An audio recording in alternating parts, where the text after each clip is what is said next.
Welcome. This is a great honor for me to be here. I always love to be back on campus, with two friends. Ari, a newer friend, but I feel much closer to him having read this book, which is extraordinary. If you haven't read this book and you care about Jewish identity, spirituality, Zionism, and Israel, you must read this book. It's a profound book. It's an emotional book, and it's an incredible contribution. So Ari Shavit is here. Ari, it's great to see you. Great to see you. Congratulations on this book. My very good friend Jeff Goldberg and I became such good friends because of his book called Prisoners, which was about his own Jewish identity, experience, his journey back to Israel, and the experiences he had. An extraordinary book as well. And so they're great companion books for any bookshelf. Is that pretty good? I would, yes. That's very nice. But it also is going to make for a really interesting conversation because these are two people who love Israel.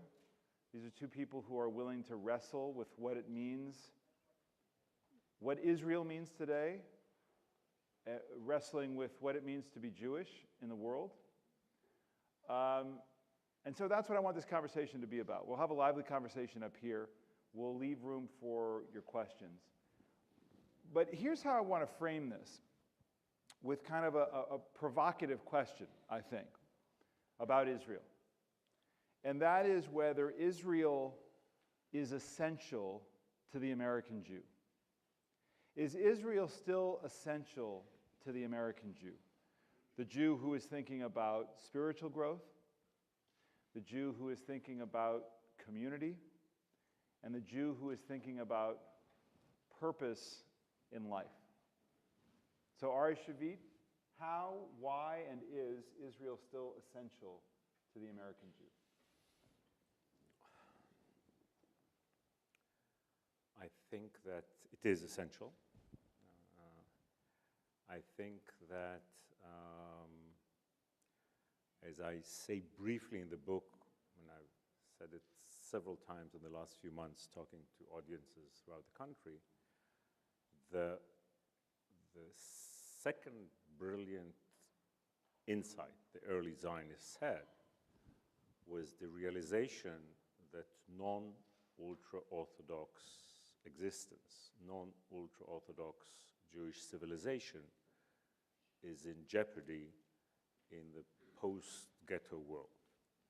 So while I have every respect and admiration to all the spiritual work, the spiritual struggle, the spiritual, all the inspirational part of Jewish identity which you refer to, and I think that you feel closely about, strongly about, there are still the basic facts.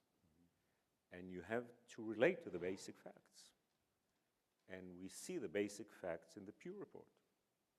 There is a reality out there, and there is a reality here. And I think that, I don't know if there are any Jews in the audience, but in case there are, I think... Just raise your hand if you're Jewish. Raise your hand if you're not Jewish. Yeah, raise your hand if you're not Jewish. But the personal challenge that every Jewish parent and grandparent has in this country is it's a combination of a personal issue, an identity issue, a collective issue, and a people who challenge. But you're saying that the Jewish people would not have survived but for Israel. Is that what you're saying? What I'm saying is that if you need Israel. I'm not talking about the safe haven part of it, which the people in this country do not need. I'm talking you need Israel as a powerhouse for Jewish identity, for specifically non-ultra-Orthodox. I mean, see, okay, this is Aaron. So all Israel has to be the basis for all the different options that will grow. There's more spiritual work done here that I admire than in Israel right now. But if you want an ongoing base, to guarantee a future where this spiritual exploration can go on for a long time, you need a place, you need a Jewish home. A center Exactly. Jeff, a spiritual center, a center of peoplehood, and maybe even less so, a safe haven, depending on your point of view. So that's an argument that it is essential. Israel is essential to the American Jew. Well, I mean, Israel is, you have to deal with a core contradiction of Jewish existence, which is that we are a tribal religion, a tribal people with a universal message. So, but I don't want to focus on the universal message because we all know about that idea. But the tribal part is very interesting. I mean, our religion takes place in a place. Our holiday cycle is built around the weather patterns of a particular place. Our connection to the heroes of our people, they all lived and flourished and died in that place. So you can't have a Jewish identity without that place. The type of sovereignty that place has is a more open question. I agree with Ari largely. I would point out, just because I'm going to play the role of diaspora spokesman up here and he's going to play the role of not diaspora spokesman, I would point out that the American Jewish community, and yeah, I've read the Pew Report, and many aspects of it are depressing, many aren't. I would point out that American Jews have over 4 generations defied all the odds. I mean, this country is a machine of assimilation. People shed their identities so quickly when they get here. Jews have not only not shed their identities, the identities have shifted and changed and universalized and done all kinds of weird things. But we're still here, and not only that, spiritual life, Jewish spiritual life, and many aspects of Jewish education are flourishing here and are more creative than what's going on in Israel, because Israel has become a fortress of the ultra-Orthodox, despite what you say and about the role that it needs to play. The other point I would make, contradicting the previous point, is that we have been dependent on Israel in 2 main practical ways over the last 65 years. The first is for identity. I mean, it's always saddened me. This is not a political statement, but it's always saddened me that the largest gathering of Jews in America each year, non-ultra-Orthodox gathering, is the AIPAC convention, which is essentially a political convention, right? And I'm not making a judgment about AIPAC. I'm just saying that so much of our identity is built up around defending Israel, supporting Israel. And the final quick point is that the growth of the phenomenon of Birthright, where we send literally now, I think over 300,000 young American Jews have gone, means that something has failed here. Like the American Jewish leadership has decided that we don't have a good way of keeping people Jewish here, so we're going to drive them through that Israeli car wash for 10 days, and they're going to come out the other end bright, shiny, happy, proud Jews. So it's an interesting problem when you have to move people 6,000 miles away to give them an identity as American Jew. So here's my challenge, though, Ari, to you, which is you have a lot of younger Jews in America for whom the concept of safe haven is not what animates their Jewish identity. And to Jeff's point, one's Jewishness in America can too often be defined by the foreign policy and the threats, foreign policy of, and the threats to Israel. Is that peoplehood? Is that what it was supposed to be, a light unto nations? It seems different than the kind of identity creation that you're speaking of. Well, the point is that I'm very unhappy with the way Israel is and what it projects. And I think the challenge here is for both communities. Mm-hmm. I think that Israel has to rise to the challenge of being attractive. It should be, first of all, worthy to its own people. But at the same time, it has to be worthy for you people. And I think that really I really believe in this interdependency. And in this sense, I really fear inter-Jewish isolationism. I don't want the American Jewish community to withdraw into its own borders, and I don't want Israel to be alienated to the American Jewish community. These are the 2 great pillars of Jewish existence in the 21st century. I like very much and appreciate very much all the other Jewish communities, but there is no real hope and future there. And this is, I mean, the sad fact is that Hitler did win. I mean, most Jewish life was in Europe, and there's very little, if you compare it to what it was in the past, it is basically of no historical significance.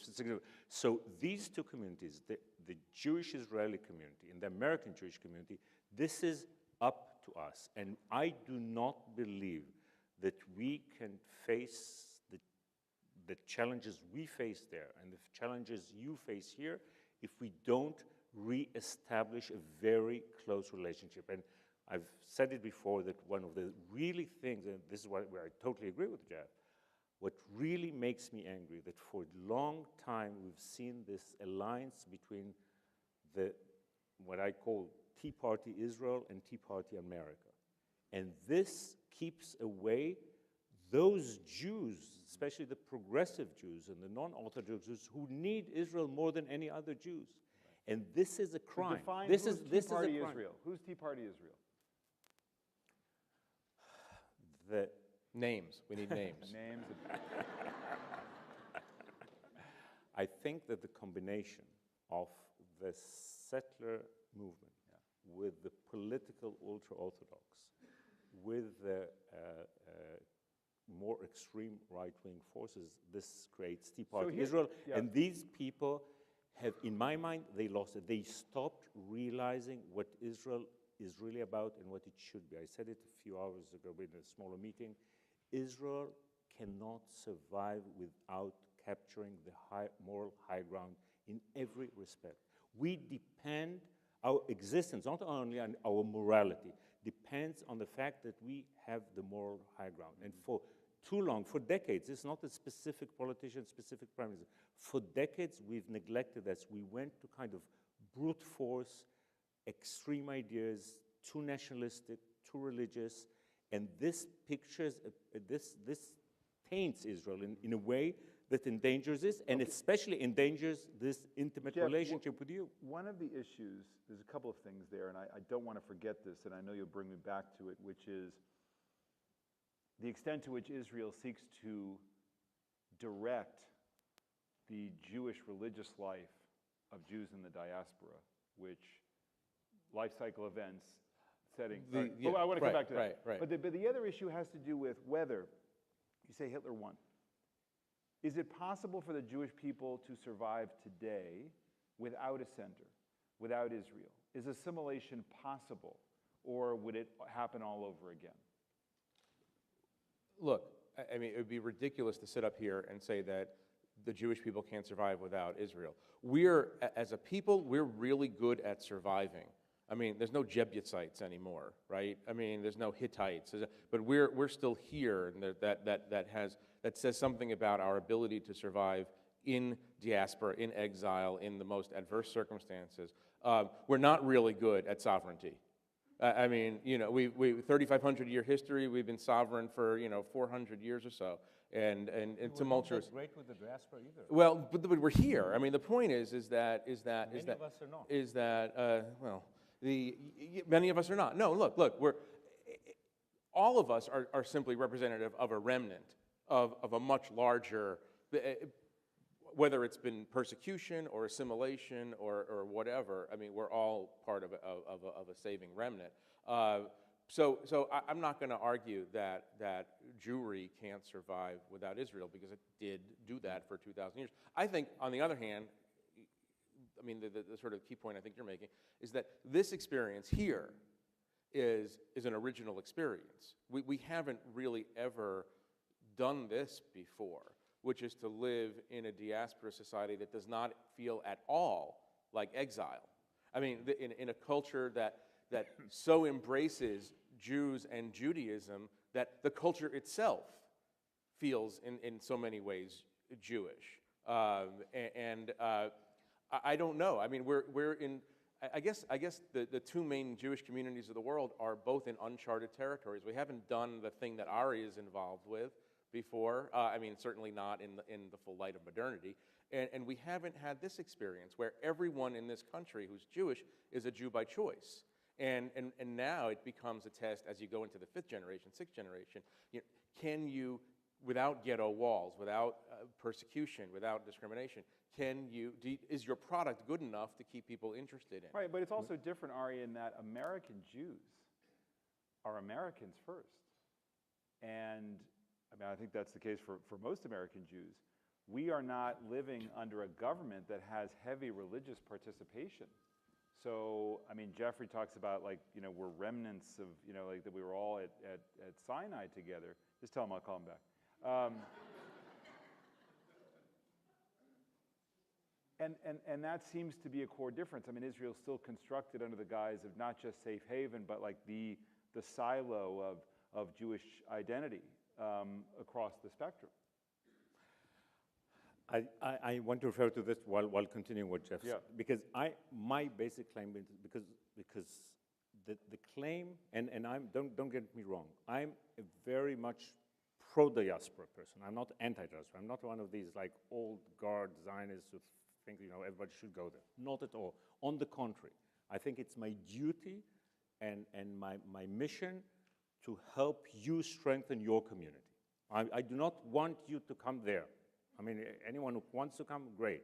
But There's this your is headline. not. That's I think that the new Zionism should be about strengthening the American Jewish community and strengthening Israel simultaneously, not trying to have this kind of competition between the two. What is the point? Again, if I want to connect the dots here. We were great with this diaspora business, the Jewish people, but that was the old world. And the brilliant idea about Zionism, the brilliant insight was that the old formula is not relevant anymore. And the great achievement, really, and this is where... The old formula being that assimilation could work. I call it in my book, you know, the 2 Gs, you know, the intimate relationship with God and the walls of the ghetto. These defended us. Now, that stopped working about 100 years ago, and the Zionists realized that. Now, what we've seen, and you know, one of the moving reactions I had throughout the country in these months is people who come to me and saying to me, you enabled us to love Israel again. And it's especially moving when it comes from young people. And what I suggest is, really, I think it's time we love ourselves a bit.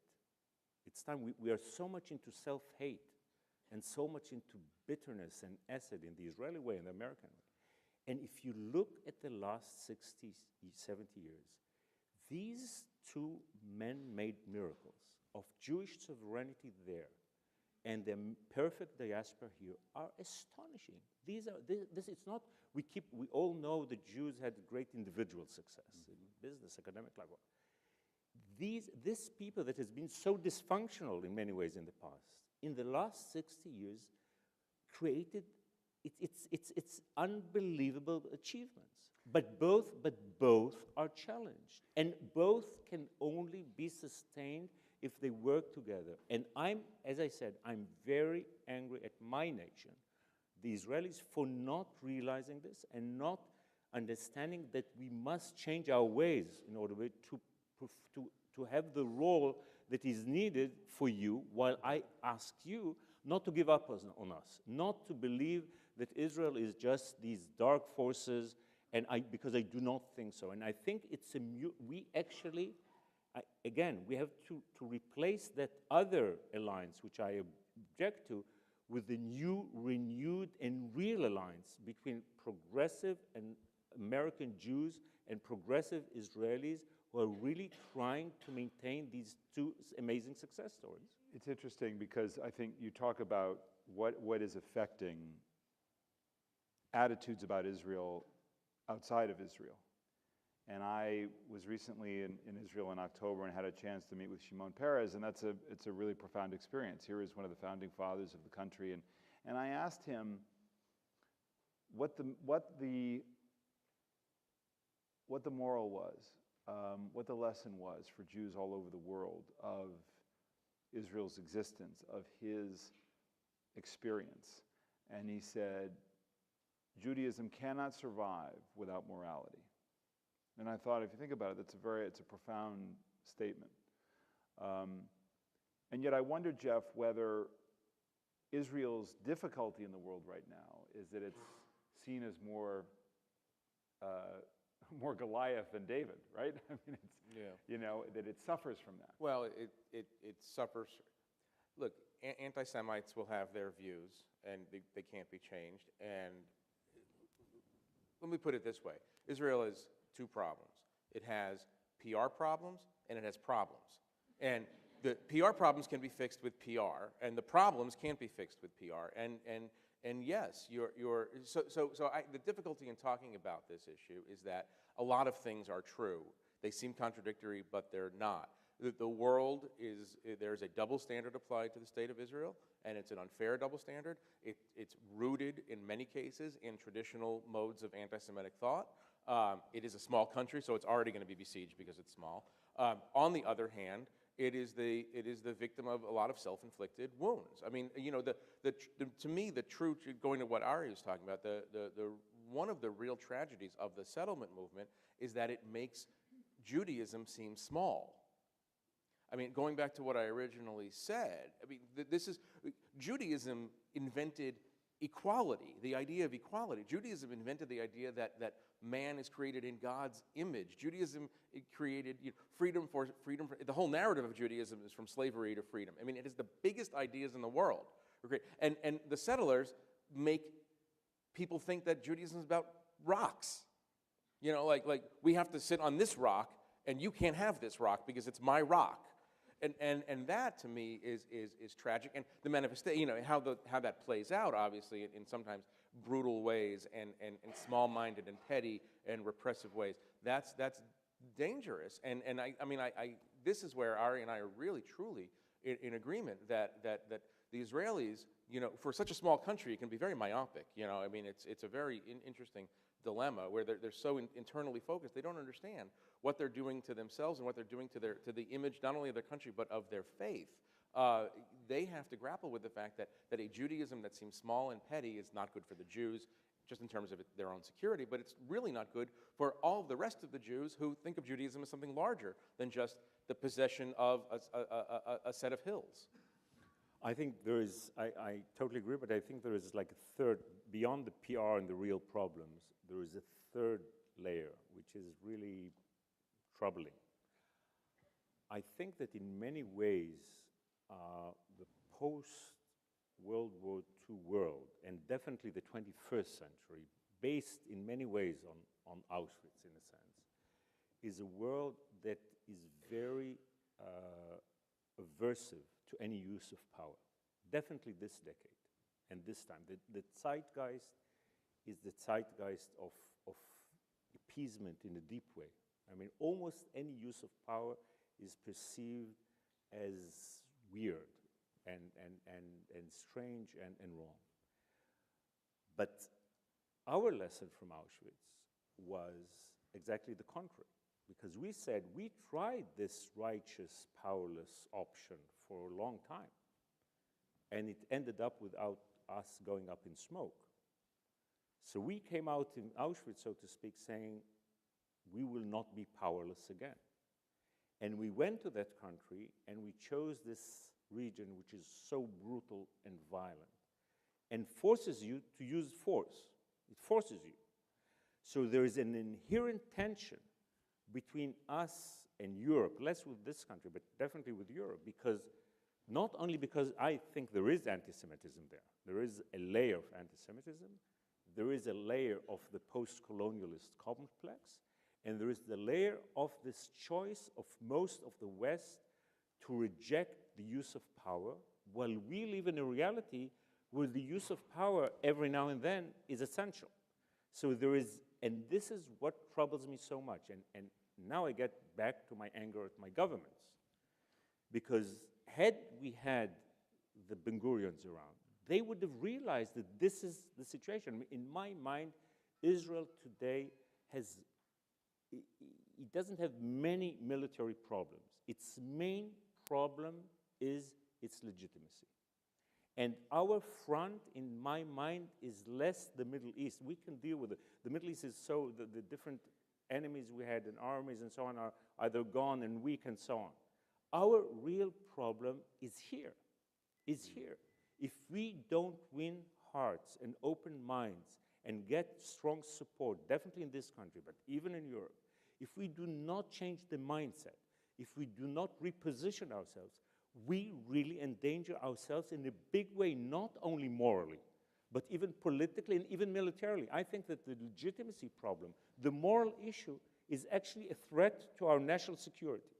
And I'm so angry at the people in Israel who do not realize this, that this is, talking of light, we have all the muscle needed. We have all the F-15s needed. But the way things are, we will not be able to use force even when it's justified, because we destroyed our moral positioning. Well, one of the things that the Netanyahu government doesn't seem to understand, or certain people in it don't understand, that the American Jewish community and anyone else in America who supports Israel is a national security asset. It's not just, oh, they're going to buy some trees and they're going to fill up the King David Hotel at Passover. It's much more than that, and another indication of kind of not strategic thinking.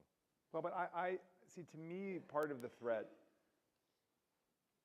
is this question of irrelevancy, which is, I like to think of myself as young, but since it's 25 years since I was at this university, I realize that that's quickly passing. But if you're a younger generation and you're thinking about, well, what does it mean to be Jewish? What does it mean to have a Jewish identity? What does it mean to form community? What does it mean to grow spiritually? What does it mean to live with Jewish purpose? Is it not easier for me to look at Israel and go, well, I love the concept of Israel, and I understand the Holocaust, but I mean, Israel is a strong country in the Middle East with its own foreign policy and its growing economy, and that's kind of their thing.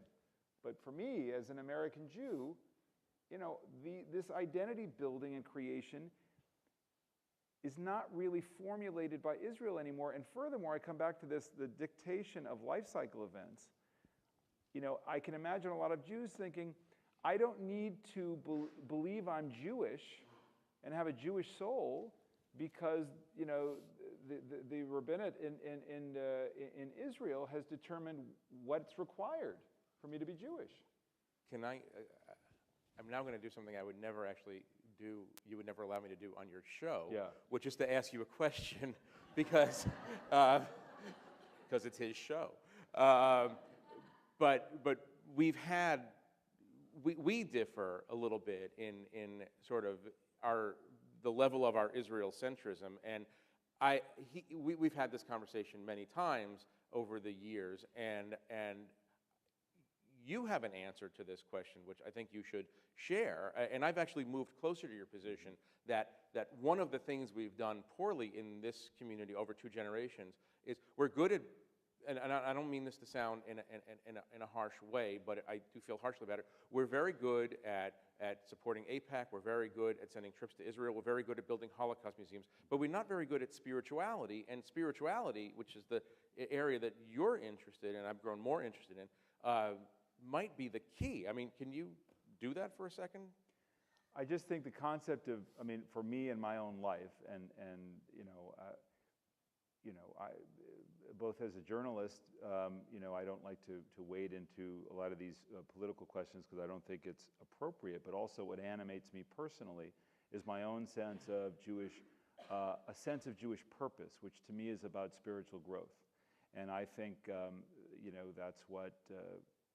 that's what our sacred texts can do as inspiration. But I think it's separate from even the existential questions and questions of legitimacy that Israel faces. I think that this is a task for all Jews to pursue through the inspiration of the texts and the I and thou relationship and the cultivation of our own self-improvement through a Jewish lens. So therefore, one's Jewishness need not be defined by Israel or identity created by Israel, but it can be inspired by a sense of Jewish morality and the quest to become a better person. So that's all I'm saying in terms of this issue of the relevancy question, because it seems to me, part of what you're saying, Ari, is it's so important for Israel to assert that legitimacy, to gain that legitimacy even after all of this time. And I'm questioning whether it has to remain as relevant in order to achieve that goal, if that Absolutely. makes sense. But I want, look, I find it, I have my spiritual side too, but I find difficult, this is like personal and intimate, I find difficult to talk about it. And so Just in make this believe it's just two people in here. in this conversation, I like to stick to the peoplehood question and which has it But needs how to do you wait, separate that? Well, How no, do I'm not, you- no. but how do I'm you against leave that separation. aside? I'm against separation. That's Yeah. important. My point. So let me come close to where you are, but not. I really think that the uniqueness and look, I've been going now around universities and some places there were actually students that I was talking to, and I really saw it. What I knew before, now I saw it. I heard it. I saw it. I keep getting mails and sending mails all the time to many young students that I've met in the last few weeks, and I see this deep tension between these kids whose values are totally universal and the feeling that Israel and the organized Jewish community in America are tribal. And in my mind, the only solution really is to bring to life and in a real way the fact that we are a universal tribe, a tribe with a universal mission.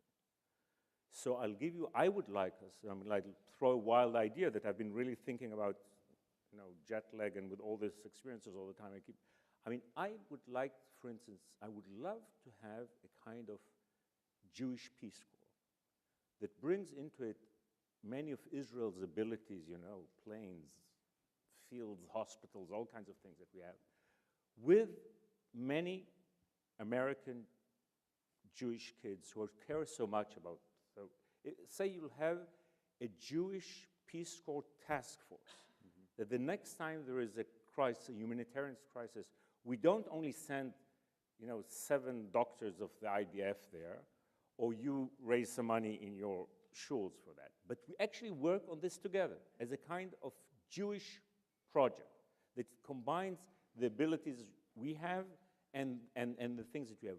I think that if we develop all kinds of new ideas like that enable us to work together and to give meaning and concrete reality to the fact that we are a universal tribe with a universal mission, I think it's right on merit, but I think it can move us into a kind of new dimension of our collective life, and that will touch eventually on the spiritual part as well, which I like. I think that's very interesting. No, I've been talking to people who are interested in these sorts of ideas and trying to formulate Because one thing I would say is I don't believe, where I disagree with you, is that I do not believe that the separation is universal ideas versus tribal ideas.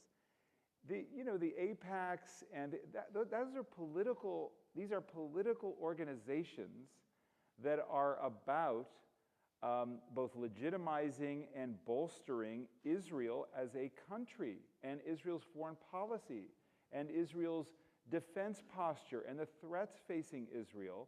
I think there are a lot of Jews who say, that's all fine, it's another country. Right. I can be Jewish and have a Jewish soul, and Israel and its issues, while I may be very concerned about its survival, are not what animate my soul. What Ari is talking about and what other people are talking about with these ideas, and Birthright is sort of this thing, is building this bridge between these two Jewish communities. But what I want to inject a note of pessimism here, because it's a Jewish discussion, and just point out that we are, right now, two sub-tribes moving in sort of opposite directions. Ari might disagree with the emphasis on this, but let me just go on for one more second. Israel has become, why has Israel become a source of ambivalence and even kind of unpleasantness for many young American Jews? Because it quite obviously is under the control of a right-wing government that leans toward orthodoxy, that has as its most powerful political constituency within that government the settlement movement. American Jews, at the same time that Israel seems to be moving in one direction, American Jews are moving, generally speaking, in another direction, toward more universalism, toward more assimilation. You know, when you talk about tikkun olam in Israel, people don't even know what you know, the tikkun olam in America has become a central animating force of this community.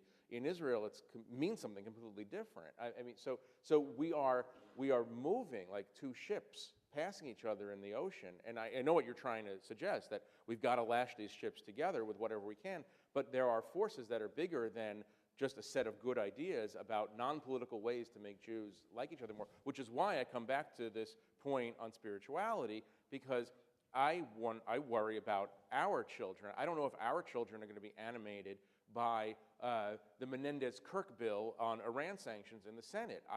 And so I want them to stay Jewish, and I want them to be Jewish, and I want to reach for the transcendent aspects of Judaism, because I think those will hold them, and those will interest them in ways that the AIPAC arguments that you just delineated might not come in the future. First of all, I want, and I actually like Birthright. I know there is a lot of criticism of it. I like it too. I think it's a great idea, but I think, one, it's really not enough. It's like the very basic thing, and you really have to give it much more substance. But I see the other side of it, and which is I really want to see a kind of Birthright the other way. I mean, I want young Israelis to come and learn from you, from the way you run your communities. I think that, as I said, I mean, I think there are many things that you take for granted here, that because this is the way you do things. But this achievement of having a voluntary community maintaining itself is something, we are very bad at this. We totally depend on the state and our politics. We are much weaker. I mean, we have many NGOs, but nothing like what you have. I don't know that but we're so great at it either. Well, that's the... But really? and the spiritual thing, because you do have such a variety. Now, again, we are moving. There are good things happening in Israel. Israel, really, I think it's not fair to see Israel. There is a real gap between our politics, our governments, and a lot of the news coming, and the real life in Israel. I think that real life and real people in Israel are actually really much, much better than their image. And on this spirituality issue as well, I mean, there is a renaissance in Israel in the last 15 years of people who are secular but are looking for their Jewish identity in all kinds of new ways, especially led by women. There is a lot of opening up within the national religious movement, which are actually within that Orthodox movement are actually becoming much more open. Again, a lot of it led by women. There is a lot of activity in Israel that is actually can be inspiring, but I want us to learn from you, and I want us to be involved just the way I want you to be involved in our lives. I want us to be involved with your life. I do not know what's the practical idea yet, but because being in this country lately, I run into this terrible problem of the cost of Jewish education. I think this is crazy. This is crazy. If we agree that this is the essential need to have Jewish future in this country, we should all do everything possible to enable affordable Jewish education in this country. And if there are any ways, I don't expect Israel to send shekels from to Washington. But if there are all kinds of ways, with summer camps, with teachers, with schools, I want like 100 ideas of different ideas of how we work together on reviving, maintaining, and, as you say, growing the meaning of our, again, non-Orthodox Jewish existence in this era. So I want to get some of your questions so that we can have a conversation. We can continue this conversation, but we'll get some feedback from you in the course of this. Here's what I'm taking away that I think is really interesting. Look, this is something that I'm personally interested in, is what does it mean to be a Jew? How is that different from what it means to be an Israeli? I mean, I think what you're saying is there's got to be some connection, one to the other, to really get the answer to that question.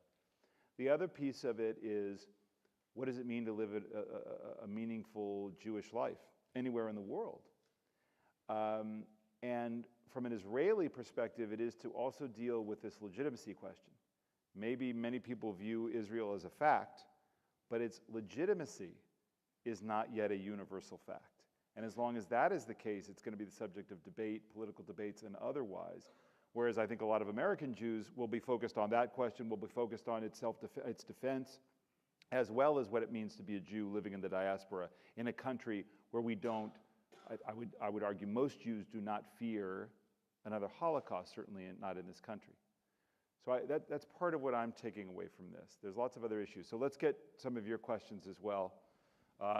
Let's ask good, tight questions. Come to the microphone. No speeches. Sorry? Students first. That'll take about 30 seconds. And then, we're all students. Don't listen to Ari. We're all students, right? Here we go, up front. Welcome. You can leave. Yeah, okay. Okay, let me just formulate this for a second. So, hi, I'm Ari. I'm a senior here at American University. Now, I've been to Israel. I've studied abroad there. I went on Birthright. But as you said, I'm an American first. So my question to you is, what is Israel? Is it a Jewish homeland? Is it a safe haven? Is it just another country in the Middle East that we support financially and militarily as a function of U.S. foreign policy? Is it a spiritual homeland, or is it just another place on the map? Yes.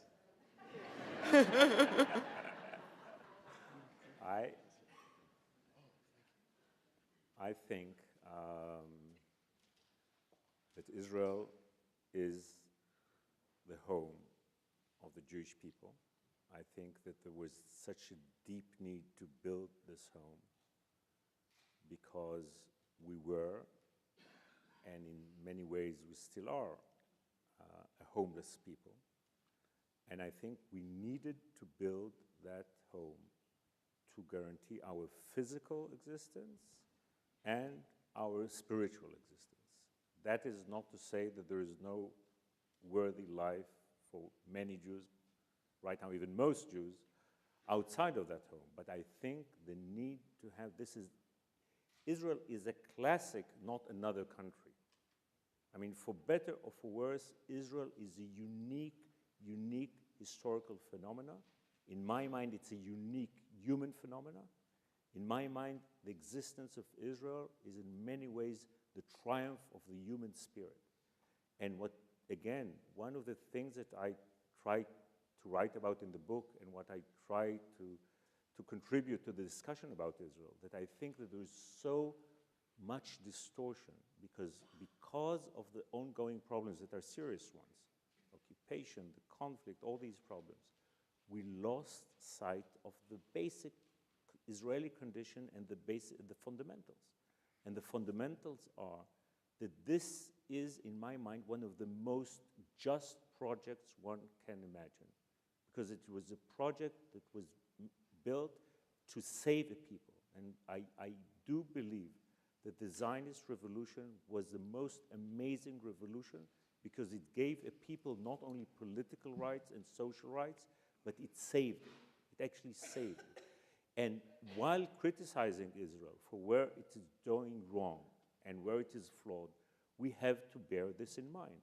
So in my mind, this is definitely not just a place on the map. This is, with all its faults, with all its flaws, this is one of the remarkable human phenomena that I know. We'll come over here, but Jeffrey. No, comment? but just a very quick point. I mean, Israel in some ways is a victim of its own extraordinary success. It is not coincidence that there are no Jewish captive communities anywhere in the world for the first time in 2,000 years.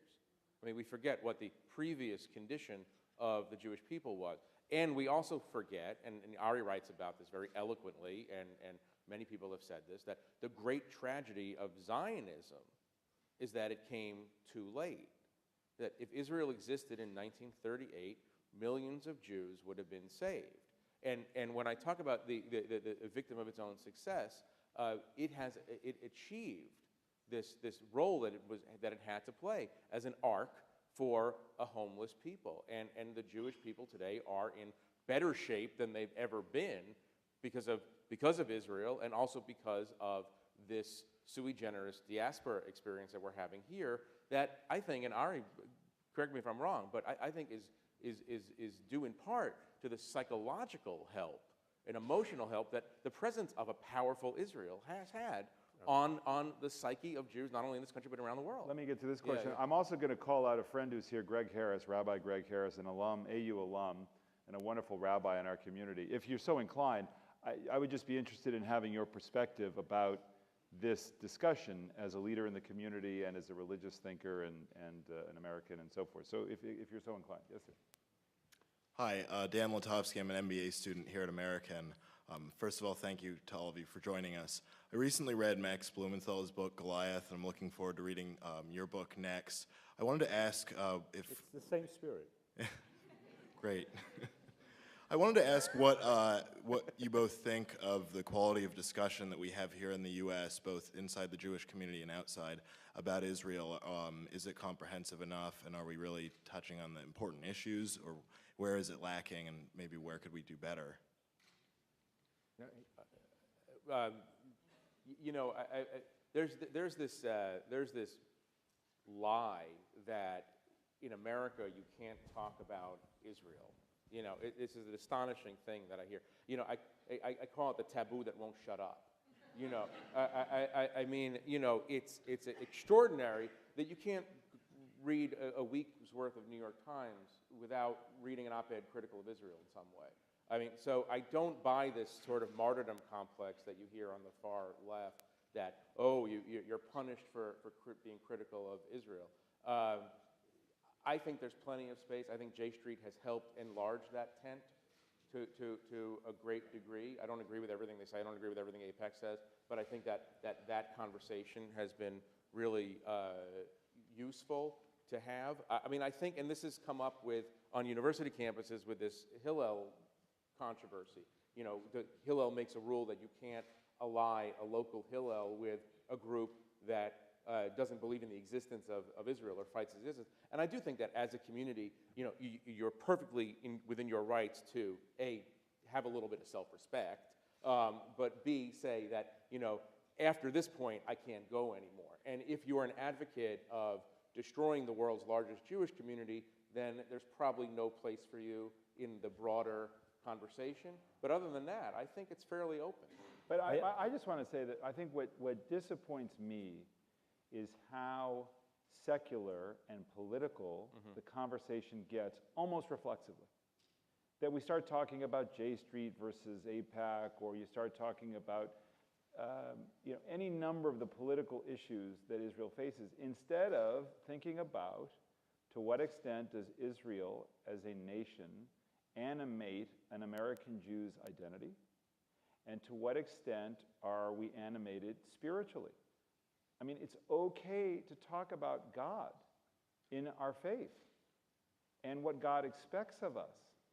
That is where it all started. And I feel like it's almost an uncomfortable thing to say out loud in a room full of Jews. And that, to me, is the chilling That was effect. the laughter of self-recognition, by the way. But that is, in a way, the chilling effect that the definition of one's Jewishness, putting Israel at its center, has had. Let's get another. If I may, yeah. I want to refer to, Okay. you know, again, with my recent experiences in different academic institutions in this country, I will not get into names. I was actually shocked by the exact opposite phenomena to the one you're describing. I actually think I've seen students and I've seen faculty members who actually find it difficult or even frightening to speak in defense of Israel. And I think in many parts of the academic world, there is a real problem where you know, being a lover of Israel or support of Israel is almost illegitimate. And I was in places where I was really shocked. I mean, you are the land of the free.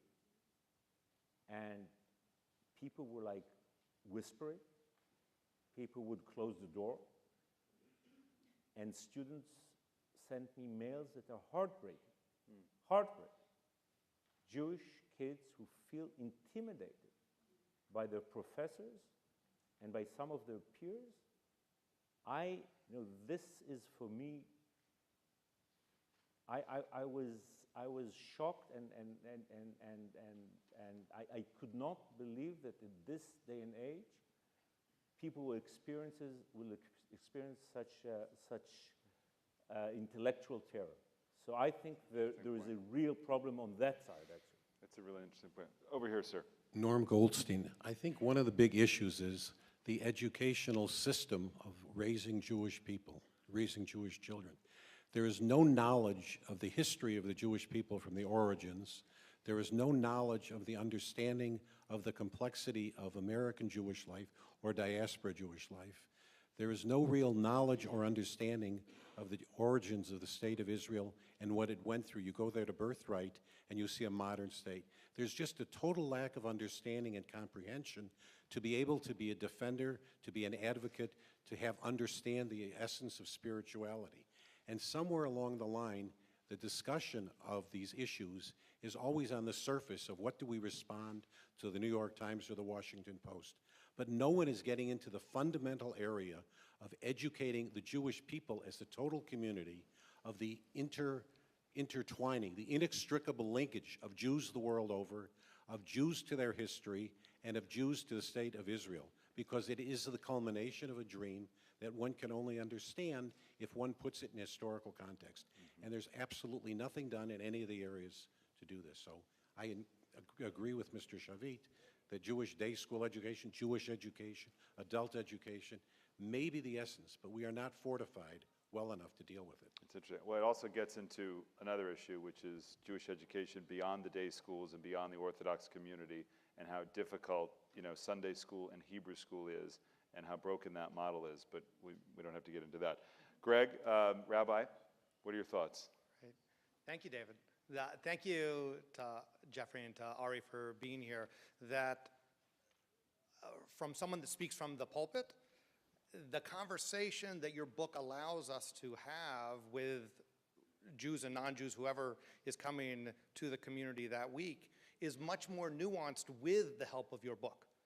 And that nuance allows me to engage people of all ages with a sense of security, of passion, of creating a safe space, because the front page of newspapers is not a safe space for people to be engaging in Israel. We are too used to it being a binary discussion. You love Israel or you are a detractor of Israel. And I feel like the book really assists in that nuanced discussion, all within the context of loving Israel. Loving Israel from within, loving Israel from here. And so it's a great contribution, and I appreciate that. Thank you. One other thing I would add is that I found that some of the disconnect in the conversation on the stage actually is reflective of the disconnect between the diaspora and in Israel. We here in the diaspora are talking about identity and we're talking about spirituality, and I love to hear you talking about God, right? And in Israel, it's a different discussion. And so just as an observer to the conversation on the stage, I see that playing out here as well. Why? Why is there such a disconnect? Why does Israel, in that respect, seem so secular? Is that fair? Most of the complaints are that Israel is not secular enough. So I think, I said it before, I think it's not fair. I think it's not fair because I think that, again, we have the major problem that religion was politicized in Israel. So you have political religion, which is unpleasant. And definitely it does not fit into your concepts of total separation of church and state, which is, by the way, an American concept, American and French. I mean, most European countries don't have your strict separation of church and state, but Israel is at the other end of it. So that creates the tension but as I said, first of all, Israel, look, I actually love, again, although I have my spiritual side, I love the element of the secular revolution that was in Zionism. for better or for worse, this is very much gone. This is the debate we have. Today's the Jewish discourse, the Jewish needs, the Jewish identity all these things have strengthened so much in Israel over the last 30, 40 years. The search for what you're looking for is out there all over Israel. So this image that Israel, it's only that I am, you are here. I mean, on television you have other concerns. You're here into the spiritual thing. I'm all for it, but I am very much worried about Jewish peoplehood. I think that's a legitimate concern. Oh, no, I think it is too. I think but I do not think that this, I think, and this is my answer to your deep question, why I think you even need Israel. Because I think but just Israel... be careful, because we're in a public setting. I don't want people to take away that I've suggested that I don't need Israel. Or I want to be careful that people don't interpret but I'm saying Israel, the beauty of the fact that you have over 6 million Jews concentrated in a state that must respect the rights of its minorities and its non-Jewish citizens, but is in many ways engaged with the Jewish mission that has it kind of... The beauty of it, that it allows so many Jewish experiments. I mean, all the things that you want to do. I mean, it's a wonderful base for whatever Jewish experiment, Jewish spirituality, whatever Jewish identity. Right. It's not the content itself, but it gives you the base, because again, this is, in this sense, I am a Zionist. We have to remember that the diaspora experiment as it was in Europe ended badly. Now, I don't expect another catastrophe, don't get me wrong. But we need that element of physical, political existence in order to allow spirituality to grow. Because if we'll only be about spirituality, the combination of our history, and I'm sorry to say the demographics of this community, is that the future is not very promising. So if you want your grandchildren, if you want your grandchildren to be dealing with their Jewish spirituality, you need Israel. That's a very interesting point, which is what about the... You don't find it interesting? I find it extremely interesting. No, I'm sitting here listening to Ari talk about Israel as this cauldron of intense Jewish creativity, and goes back to this point about maybe the way some American Jews are perceiving Israel differently these days, and that's all fine to say. But when you have an Israel in which women who want to wear a tallis at the Western Wall are arrested, and that shows up not only in the New York Times and on TV, but from the pulpit when conservative and reform and reconstructionist rabbis are saying, what is going on? When things happen in Israel that sound like they could happen in Iran, you've got a serious problem. And I understand, two things can be true. I understand that there's a cauldron of creativity, but we're dealing with the practical problem here. The way the rabbinate is in control of spiritual life is devastating, and I also want to sort of stand up for the creativity of the diaspora at this point. I mean, it is not as hopeless as I think you think it is here. I can say no. You said the future's not bright, so I'm torquing it out a little bit. I think we are trying to create, which is perhaps nice, some disagreement where there is no disagreement whatsoever. I mean, you realize that That's been our habit for years. It's fine. Yeah. I mean, I'm the outrage I feel regarding all women on the wall and all these wall issues is as strong as yours. But again, first of all, these are the things you read about, okay? And it's true that Israel, because our entire political system and our political class are all so dysfunctional. You have crazy political events. I totally agree. What I'm saying, two things. The first thing is that in the larger, real Israeli society that is not within the specific ghettos of the settlers and the ultra-Orthodox, there are many phenomena that are promising in the sense of looking for kind of open, new Jewish identity ideas that are not oppressive and not contradict our values.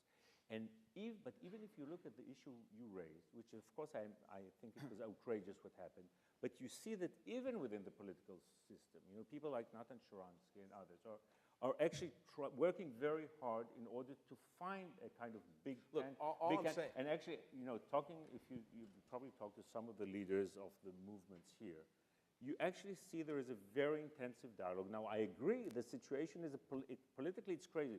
We shouldn't have had a problem at all. But we are actually dealing with these problems, even our... But I'm not saying it's not just political. I mean, I'm saying, all the brilliant, nuanced books and a Jewish Peace Corps and all of the drumming circles on the beach in Tel Aviv, these are wonderful, but there's a crisis. I mean, this is a real crisis in that hundreds of thousands of Jews in America under 40 or under 30 or under 20 even are looking at this country and not recognizing anything that they can relate to when they see these stories. And all I'm saying is that Israel, it goes back to this point I was making about that this is a national security issue for Israel, is if Israel continues to go down these various paths, it's going to have enormous consequences. Let me get in here. Nothing can patch that up. This gentleman's been waiting a long time. Go ahead, sir. Hi, I'm Saul Newman, I'm a professor in the School of Public Affairs, and I'd like to take the conversation, if it's okay with Mr. Gregory, back to your book and to Israel, and a little less on Israel-diaspora relations. I want to play devil's advocate here. As I read your book, you're saying that the founding of Israel was just and moral because of the Holocaust and the history of Jewish diaspora, but at the same time, Israel was sort of born in sin. The 48 war, the expulsion of the Palestinian Arabs. And 67 war is the same sort of thing. It was a just war, Israel was threatened, but at the same time, 67 was sin. We occupied territories, we've abused the Palestinians. And I want to ask you about the perception of those two sins. The 67 sin seems unacceptable. We need to go back to the 48 borders. But the 48 sin, I don't think you want to preserve Israel. You want to maintain Israel. The 48th sin is not a sin for which we have to do repentance, so to speak. And I'm wondering if the difference between the two cases is that the 67 sin, the post-67 sin, was not the sin of secular Jewish intellectuals. It was the sin, it's easy to say it was the sin of the settler movement, and therefore we need to sort of go back to the 67 borders. But the 48th sin may have been the sin of secular Jewish intellectuals, but the difference was that Ben-Gurion did a wonderful job of hiding that sin, and we didn't know about that sin, and we only found out about 20 years later. Not at all. First of all, 67, more than a sin, it is a sin, but it's mainly folly. I mean, this is so, what happened with the building of the settlement is so, in my mind, not only stupid, but it's really near, it boards, I mean, it's so, this project was so futile from the very beginning that that's the striking feature of it. But let me say something about who created the settlements. I mean, it's true that in my book I describe the settlers, the religious settlers who went there. But it was Yigal Allon who allowed them to settle in Hebron. It was Yitzhak Rabin and Shimon Peres who allowed them to settle in Ofra. It was Menachem Begin who allowed them to settle all over the West Bank. And it was Arik Sharon who was as secular as anyone who built all these settlements. So it's true that they're the force that went there, but the responsibility for this project is not on these religious people who went there. The responsibility is on the leaders and the governments who were all secular, mostly labor people. So this is why I think the explanation you give to the gap between these two events, I reject it. But let me go to the sensitive issue, which is 48, which is the one, because 67 is agreed, and 41 is the one I bring out in many ways. And it's very important for me to put this in context, because I thought, and I'm very proud of writing this painful chapter, but it's very important to put it in context in three different ways. One is the fact that wherever the Arab armies or the Palestinian forces won in the 48 war, not one Jew remained. And there were many atrocities. And therefore, the reason there is a chapter about Lida is just because we happened to win. It's a political problem. You have political parties that become parts of coalitions that demand as the price of entry into the coalition certain privileges. And those parties are organized around Orthodox rabbis, and they have a particular vision of the world. And this is, it's not the crisis that we usually talk about. It's not Iran, it's not the Palestinians. This is a Jewish crisis. And if it's not fixed, and if it's not fixed soon, a lot more young American Jews are going to say, I don't know how to relate to this place. I think, Ari, one of the big questions, and you said before, the future is not bright for Jews around the world to cohere, to stay Jewish, for the Jewish people to survive without Israel. There's another component of that, which is that there are a lot of the Orthodox who believe that assimilated Jews, more progressive Jews, left to their own devices, will ultimately force the religion to just die away. Yes. We could cover that briefly, I think. Just the way that the settlements and the settlers are endangering Zionism, so does the surrender, the political surrender to the darker religious forces in Israel. In my mind, this is deeply, deeply anti-Zionist. Now, going to what the issue we've been hovering around. I don't think Israel should be the center of your life as an American Jewish community. It needs to be one of the centers of your life. You need Israel as one of the 2, 3 pillars of your identity. We need you as one of the 2, 3 pillars of our identity. And therefore, in my mind, it's time that Israel's prime minister and Israel's government and the Israeli political system realized that you people are essential. We have to reach out to you. We have to court you. We have to seduce you. We have to do everything possible, both because it serves our own interests and our own values. This is what I said. There is a majority in Israel and the majority in the American Jewish community that does have kind of potentially the same values, shared values. We have to work on this. You should not give up on Israel because of its darker forces, and we should put you, your future, your concerns, and your values at the center, at the very center of our life in Israel. I'm going to make that the last word. Thank you all very much.